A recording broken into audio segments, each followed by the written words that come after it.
Thanks for joining us. I'm Gloria Yim, and today I'm joined by Dr. Roland Chong, an orthopedic surgeon from Gleneagles Hospital.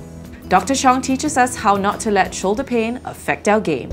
Hi Dr. Chong, thanks for joining us today. What are the common preconceptions about shoulder pain? Another misconception we have about shoulder problems is that all shoulder pain is due to a frozen shoulder, and that's not true. Majority of shoulder pain is due to rotator cuff problems, much more than frozen shoulder.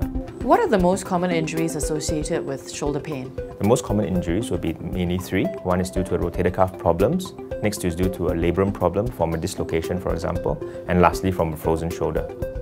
For people at home, what are some of the signs that we should be looking out for? Three main things to look out for example, if it's causing pain and decrease in range of motion, and because of these two problems causes a loss of function. The loss of function mainly in two areas: your activities of daily living, which include washing hair, sleeping on the side, and removing and putting on t-shirt. And on your daily lifestyle, it affects your game.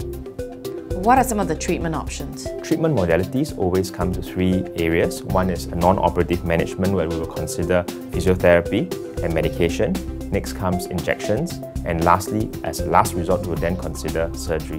What are the ways we can prevent shoulder pain? I think through activity modification is very important to reduce overhead activities. Like for example, if you're cooking, if you're going to do this all the time, it rubs on the shoulder. When the tree branch rubs onto the roof tendon all the time, that can cause shoulder problems.